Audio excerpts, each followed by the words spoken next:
Hello, hi everybody. You are very welcome to join this live artist talk organized by Compulsive. My name is Alina Ozrova, and every Saturday, almost always at 7 o'clock, we create this moment for the artist of the week to be heard. I interview our invited artists and we talk about the practice, about the work that you can experience on our YouTube channel. I can see that Ioana Mandrescu, who is the artist of the week number 5 in Pulse program, is... Let's just give it a few seconds. Hi, Ioana. I'm trying to add you now. Yes, it works immediately. Hi, hello. Hello.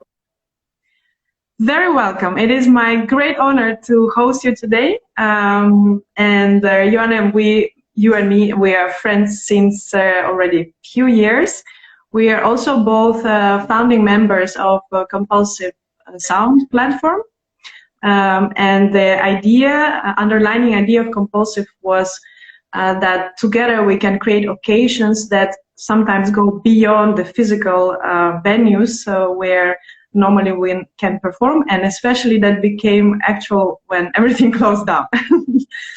Ioana, yeah. Hi, Fabian. I can see Fabian joining.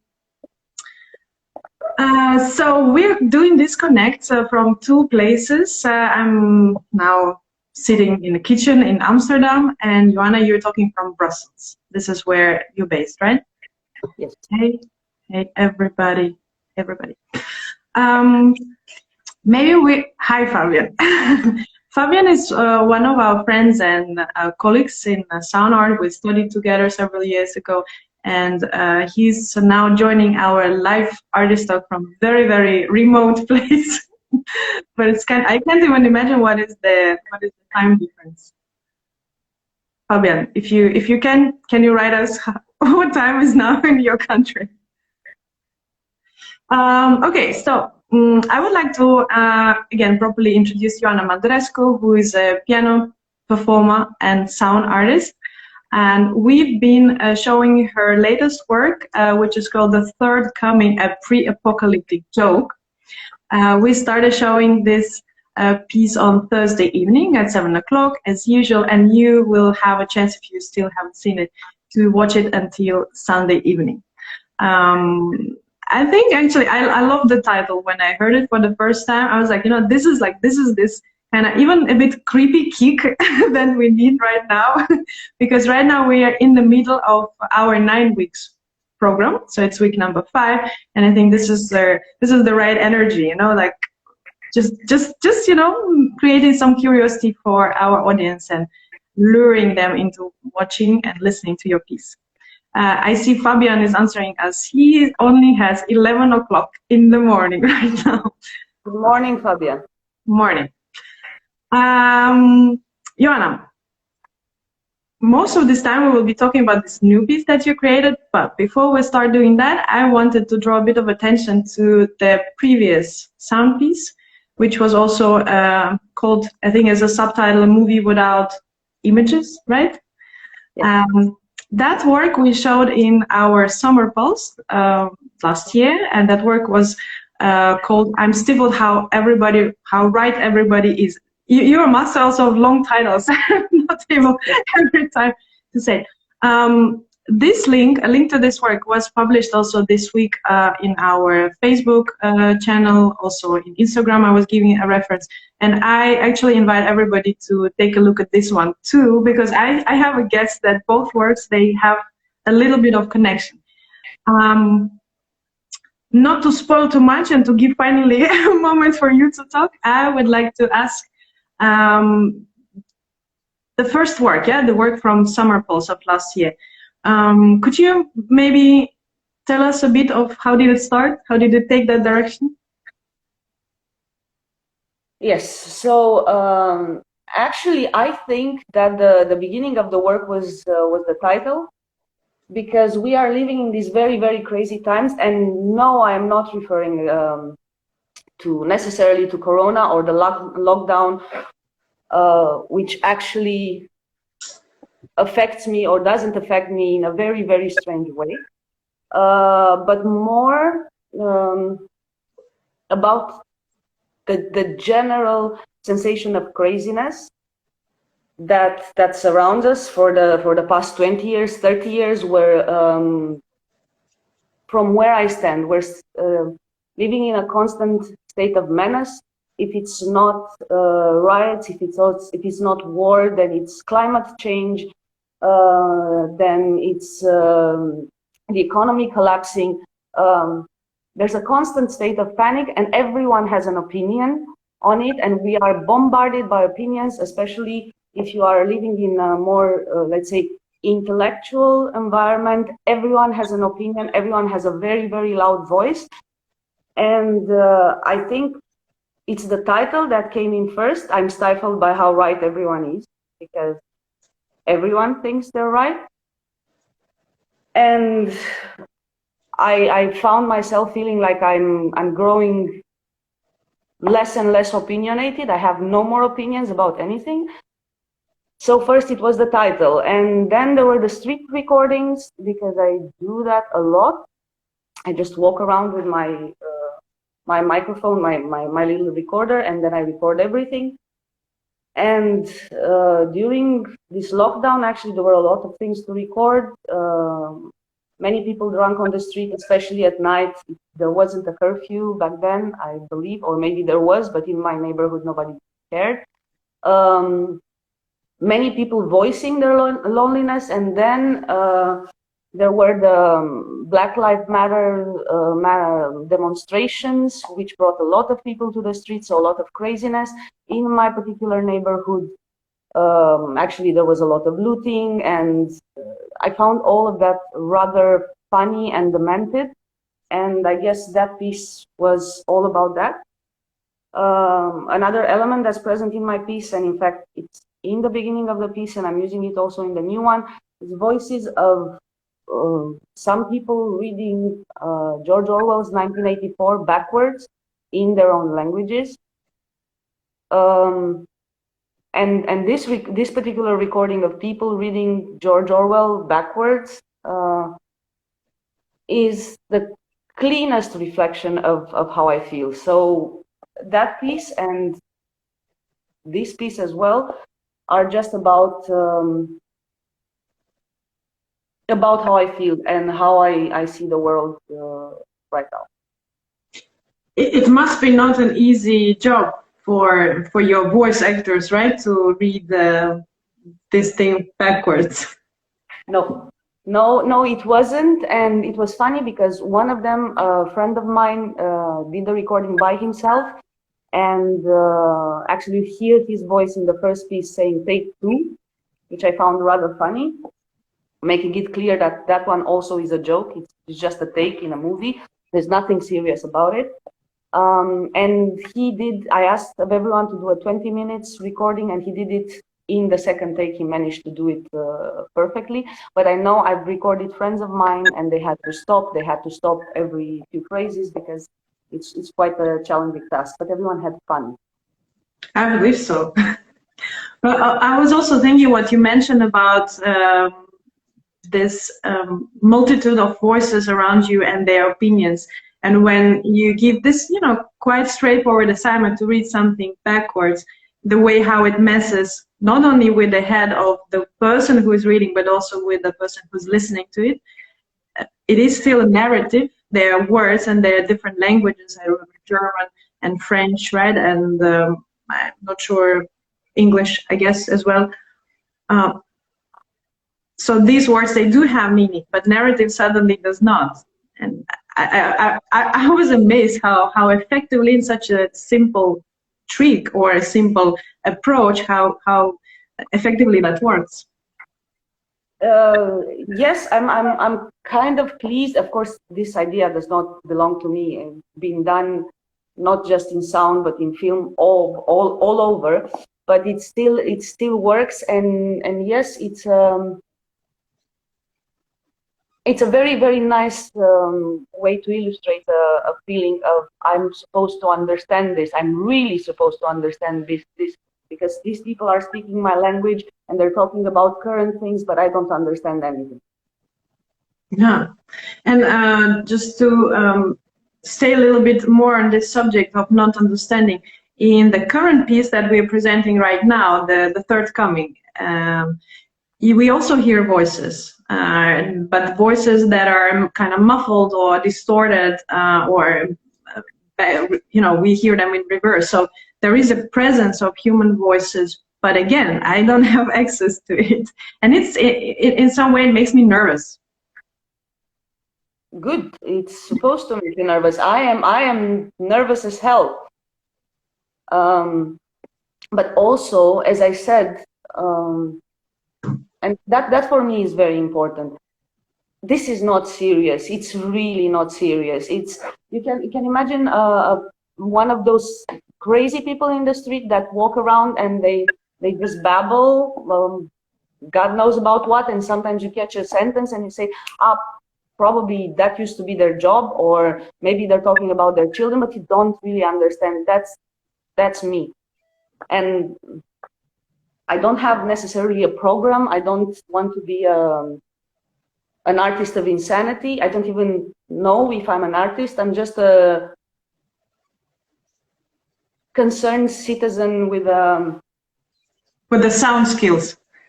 With some sound skills, yes. Let's say that, with some sound skills. And composition skills as well, I have to say. But you're emphasizing that this, let's say that this work is not serious, and there is a joke in the title. However, if we go to your emotions while creating this piece, how did you feel? Did you feel, just really silly, or was the silliness also, let's say, a channel for something like being nervous or being dark? Because I mean, it's funny, but it's also deeply dark in its core. I think it's dark because I have a slightly darker nature, but I was having fun. I was just having fun.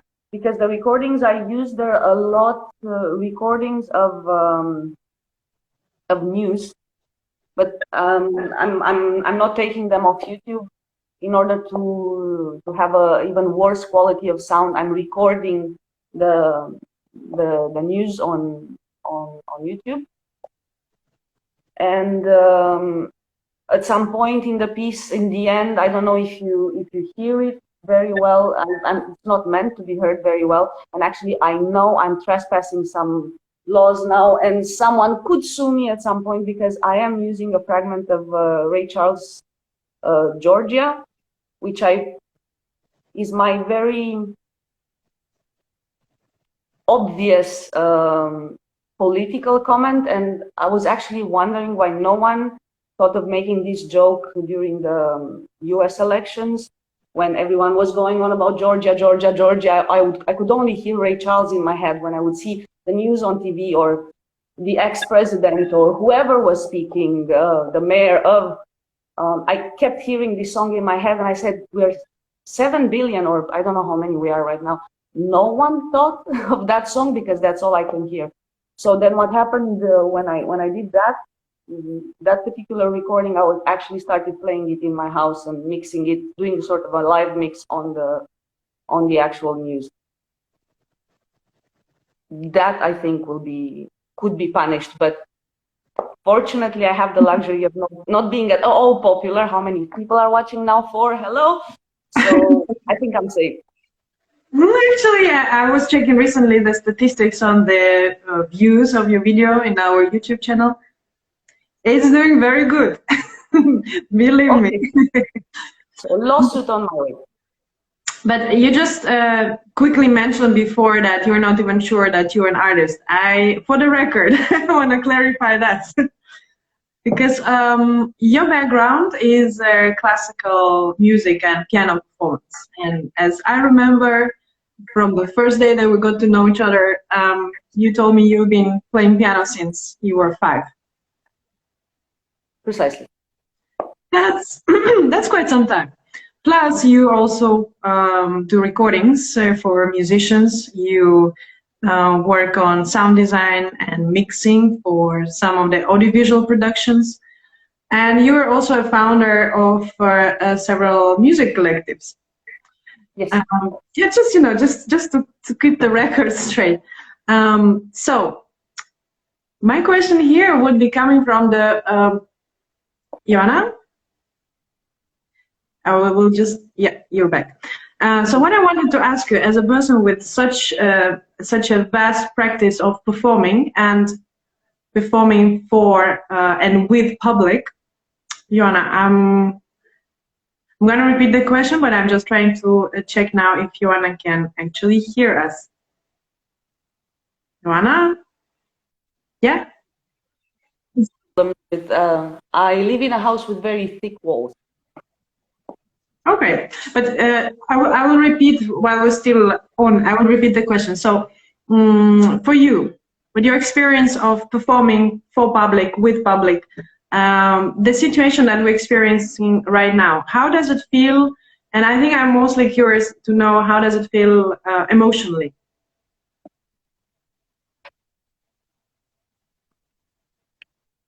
So, yes, you hear me? Yeah. Yeah, so I'm very torn here, because I could give the very dramatic, all-known answer. This is a terrible thing for all of us, the performing sector. We're all dead. It is. And make no mistake, I actually think it's absolutely tragic what's happening with the performing arts. I have friends with career 10 times greater than mine who are suffering tremendously because they had a terrible come down. But me personally, and I'm not even sure if it's, are we allowed to say this? I'm feeling fine. I'm feeling fantastic. Less now, because we have discovered other ways in which we can express ourselves, fortunately, for whoever wants to express themselves. But the beginning of this period, I felt amazing because all the pressure was gone. All the competition was gone. I didn't have to compete with anyone. And most of all, I didn't have to compete with myself. I didn't have to give myself explanations. Why am I not working? Why am I not the best? Why am I not trying harder? Why am I not interested? Why? Which are questions that hunt us, or hunt me, but I think hunt all of us, and especially if you're in the art sector, completely alone and with no real social status, but also pressured to be always at your best. I found it amazing. And for me, not as an artist, it did nothing for me, but as a person, I grew just as much as I grew in my childhood, when I rediscovered that I actually can have a lot of fun just with myself. And I don't know, it sounds, it sounded a bit dirty, didn't it? Yes, I can have fun with myself, and I can have fun with myself. I'm quite entertaining to myself, and I am enough. And for me, it's quite a blessing, and I think there are more people that think like that. And although financially we're in a very bad situation, and I still think this has been a tremendously great period from many aspects. I can relate to some of it. Of course, all the formal disadvantages of not being able to have gigs, or not being invited to anything because there's nothing happening. But I think in a similar way, this past year was the year that I had most of the time to kind of look at myself, or inside of myself, and I also learned things that I had no clue. It's not that I was, a stranger to myself, but it's just previously it was so kind of hooked on, and what's the next, and are you ready, and how much time you have left. So it was kind of jumping these big distances in order to, like you said, not only to compete with other people to be able to get something, yeah, but also because you demand that from yourself, so you need to show results to yourself.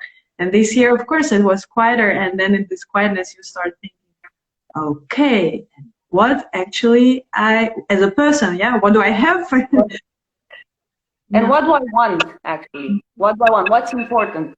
Yeah. Okay, I have another question to you as this concerned citizen with sound equipment and some sound and composition skills. So Ioana Mandrescu, she originally comes from Romania, and me, Alina, I originally come from Russia. I think that was for us also quite an important ground to meet and to build our friendship, because there are things here in the Western world that in our eyes look, you know, strange or unexplainable, or at least we have a slightly different perspective due to the fact that we have at least the past of our countries in our backpack. And in the last piece, in the third coming, we, although, like I said, some voices are distorted, some are a bit muffled, but we can kind of grab certain words that we recognize the meaning, and it's police, it's curfew, it's also crowds, incidents. So I was just thinking, how would you describe the, let's say, the personal background and the history that you carry within yourself? How does that impact, in general, your perception of the balance of power or balance of responsibility between the state and a citizen or a person, a human being? Well, this is actually quite a nice question, because definitely what I've observed in these 9 years that I've been living here, that I do suffer from an increased paranoia. If I compare myself to Belgian citizens that were born here, and a heightened sense of fear of authority. I have trouble going to put my papers in order. If I have to do any administrative thing, I do feel that probably it's not going to pull through, although it always does. And I think this is a thing I carry from my country. Of course, I don't have the experience of my parents, but I have the experience of a society that switched from one way of thinking, not just economically, but juridically and in any way you can imagine, switched from communism to capitalism. And I think I carry this with me, and I will always carry it, and I'll always be a bit of a stranger and a bit, why not even a bit darker and a bit more scared. And this will probably reflect in what I'm doing, which is not necessarily a bad thing. And I think it's very necessary to have also this this view on things, especially since I see the world changing rapidly, and we don't know when we're going to go back to, or we might go back to something that we know better than the people here. Yeah. I think besides all this kind of characteristics of your attention as a human being, as a part of the society, suspicion. Like for me, at least personally, it's a big thing. Yeah. I was just looking at the paper that I have here, and I have a big sign to remind myself that we also have a moment to ask Ioana questions that are coming from the public, from the audience.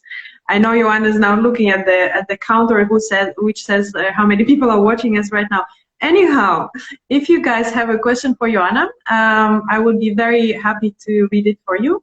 And in this way, we're trying to include the viewers. There is a like a comment box on the bottom of your screen, and you can type your question over there. And when I see it, I will definitely write it, or not write anymore, read it to Ioana. While we're waiting for some responses, I would like to also go back a little bit in time to 2017 when we met, and me and Ioana, also Arzu and Rebecca, we 3 years ago did this postgraduate program in sound that's called IPAS in Belgium. But Ioana, you have also quite vast experience in other schools that are more music schools, conservatories, right? In Romania and in France and Paris and also in Brussels. And I was curious, what do you think of, let's say, of IPAS, not just as experience that we went through, but how does it play against those classical music schools? Well, I would say that this program that we did together, that I don't know how much people know about, this sound program that we did together is almost unrelated to anything I've experienced in all the schools where I have been. Although it does retain to some extent some of the academic format and a little bit of the square environment. There's still a little bit in it, which I think it's actually good when we're talking about study. What I found quite interesting is the courage of this program to put together people that actually do not have at all common backgrounds, and make them work together, sometimes push them to work together.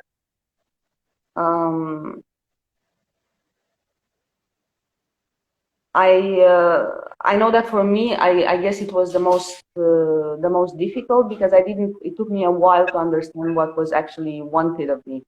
And it took me a while to go away from sound as music and think of sound as something else, which is, I guess, if you come from film like you do, or from fine art like some other colleagues, or animation, you are much more familiar to think of sound as something else than just music. So I guess in the end, great experience for me, and also a great experience for you, because you had someone that was a bit more stuck up, let's say. And I think stuck upness is also a quality that should be encountered at some point. Definitely, and I think also for this kind of hybrid programs, it is important what is the composition of a group, because there, since the group is small, everybody comes with their package, and that's the package that can be also in certain way shared between the people that, you know, working together for this period of time. So it was really cool that so many music schools, conservatories, it's me and conservatory. I don't even know if there is any common ground, but we could find a common language nevertheless. I will remind the guys that are watching us that if you do have a burning question, like, you have to support me here, because I'm trying to, you know, be interactive also with our viewers. If you do have a question for Ioana, please type it in the comment box.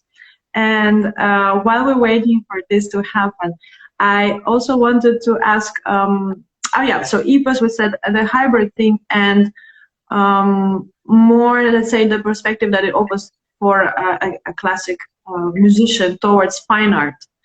And you also are co-founder of several music collectives, but you now also collaborate more and more with fine art projects, right? I was just thinking if you could tell us anything about a recent project or a future project in that area. Yes, funny enough, things are coming a bit full circle now, because I came to IPAS because I wanted to get away from conservatory, and I wanted to get away from music. And it's thanks to this program that I developed certain skills, and I was able to communicate better with artists coming from other backgrounds. And now I find myself collaborating with people from fine art that actually require my skills as a musician, but they are in the end put in to work towards the realization of a piece that's half also hybrid. It's a combination between music, sound art, and in the end fine art. I am the next project that I will be doing is with Norwegian artist Kjersti Geanvik, who I highly recommend you go and search her and search her work. She comes from fine art. She works also a lot with sound, and she works a lot with translating from one language to another, from sign to sound, from sound to images. And what she did, she had a piece based on Beethoven's Moonlight Sonata. She made a translation with natural sounds. I'm not going to tell you what it is. I recommend that you go and listen to it. Now she asked me, together with a group of 10 Burundian drummers, to retranslate that version that she did of the Beethoven's Moonlight Sonata back to our own instruments. So Beethoven is coming back to piano, going through her translation, and is going to be quite a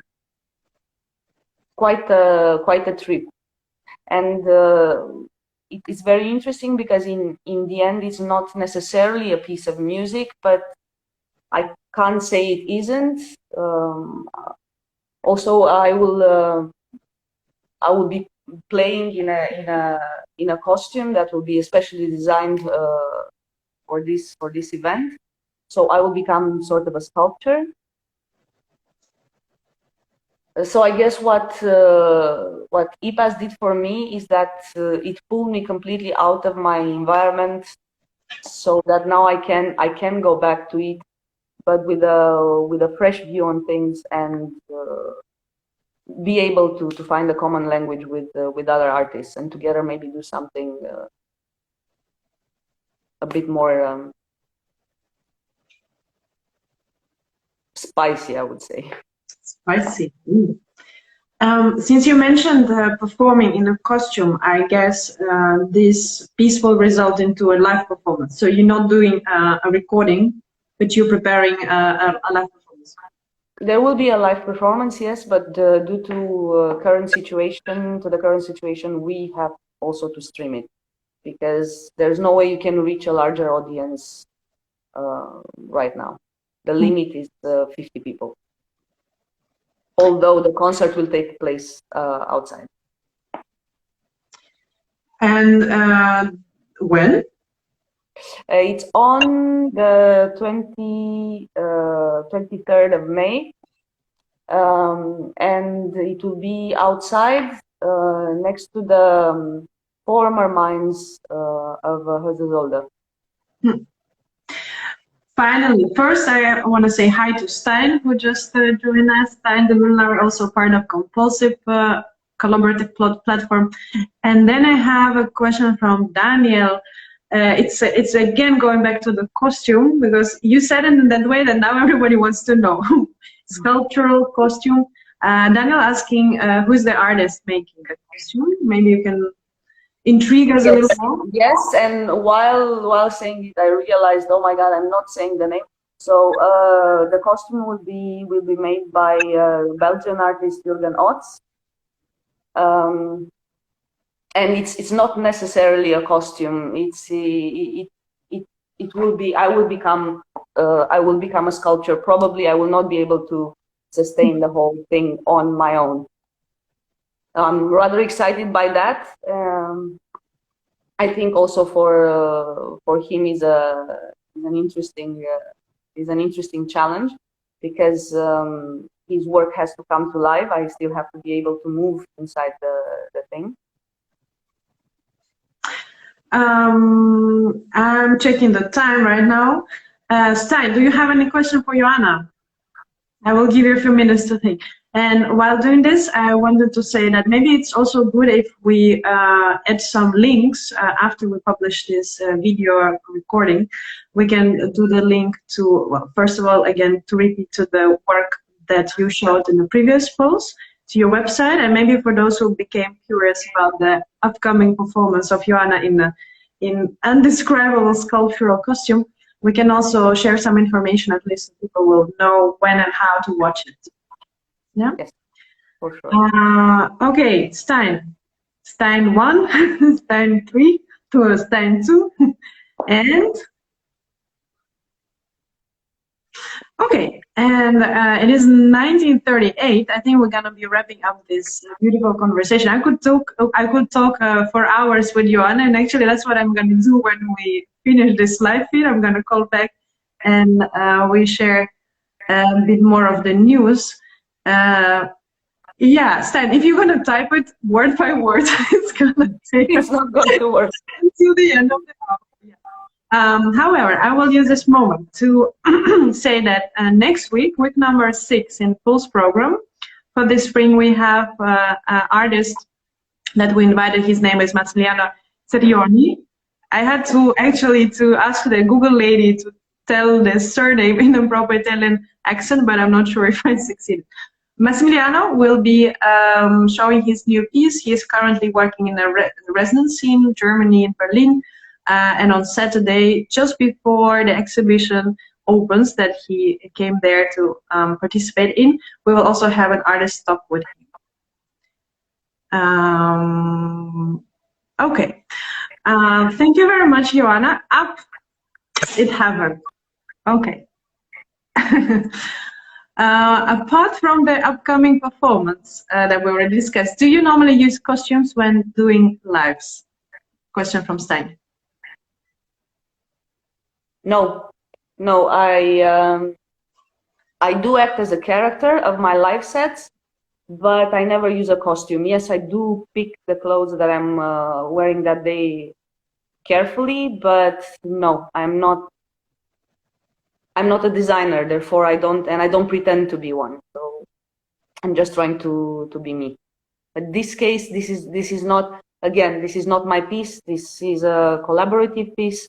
So actually, this whole thing was initiated by Kersti Anvig, and she invited all of us to participate. So I'm just a little part of this greater thing, which is the piece, the location, the costume. Burundian drummers? And definitely the 10 Burundian drummers.